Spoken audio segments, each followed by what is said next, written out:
આ વિડીયોમાં આપણે વાત દોષ વિશે જાણીશું. આપણું શરીર પંચતત્વનું બનેલું છે: આકાશ, વાયુ, અગ્નિ, જળ અને પૃથ્વી. એમાંથી આપણી જે પ્રકૃતિ છે વાત, પિત્ત અને કફ બને છે. જેમાં ખાસ કરીને વાત દોષ એટલે કે વાયુ દોષ આમાં લખ્યું છે, જે શેના દ્વારા બને છે? એ આપણા આકાશ અને વાયુ તત્વને કારણે બને છે. વાયુ દોષ હવા અને આકાશ તત્વોથી બનેલો છે. તે શ્વસન, રક્ત પરિભ્રમણ અને ચેતા આયોગ સહિત શરીરની તમામ ગતિવિધિઓનું સંચાલન કરે છે. આપણા શરીરમાં જે પણ કંઈ મૂવમેન્ટ થાય છે એ આ તમારા વાત એલિમેન્ટને લીધે થતી હોય છે. વાત એલિમેન્ટના મુખ્ય ગુણધર્મો છે તે સૂકું હોય છે, હળવું, ઠંડુ અને ગતિશીલ હોય છે. બરાબર, જે તેની પ્રકૃતિ અને તેની અસરોને પ્રભાવિત કરે છે. જ્યારે શરીરમાં વાત તત્વનું ઇમ્બેલેન્સ થાય ત્યારે શું થાય? સંતુલિત વાયુ જે છે એ સર્જનાત્મકતા આપે છે, ઉત્સાહ આપે છે. જ્યારે અસંતુલિત વાયુ છે એ ચિંતા, અનિદ્રા અને કબજિયાતનું કારણ બને છે.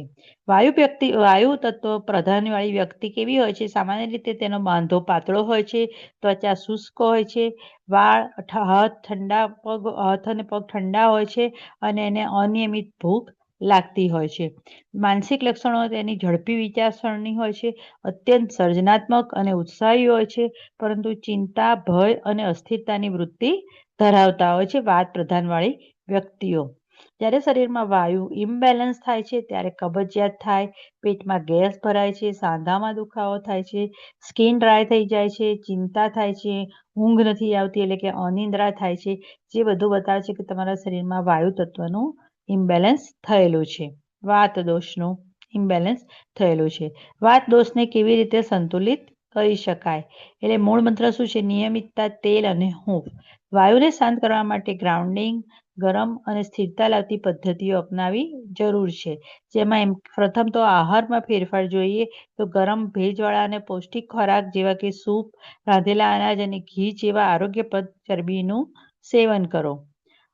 ઠંડા પીણા, સલાડ, કાચા સલાડ અને સૂકા નાસ્તાને એવોઇડ કરો. જીવનશૈલીમાં ફેરફારમાં નિયમિત દિનચર્યા જાળવો.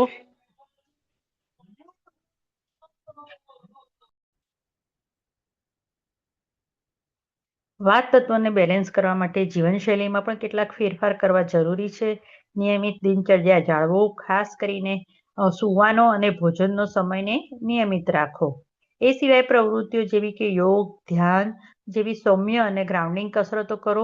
દરરોજ ગરમ તેલથી માલિશ કરો એ ફાયદાકારક છે.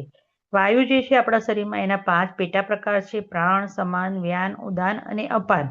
વિશિષ્ટ કાર્યો છે જે વાયુના 5 પેટા પ્રકાર છે, જે શ્વાસ લેવાથી લઈને મળત્યાગ સુધીની ચોક્કસ શારીરિક ગતિઓનું સંચાલન કરે છે.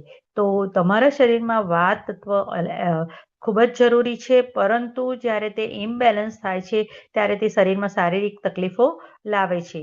તો જો તમને વાત દોષ વિશે બરોબર માહિતી હોય તો તમે એને બેલેન્સ કરી અને તમારા શરીરમાં આવતી નાની મોટી તકલીફોને અટકાવી શકો છો.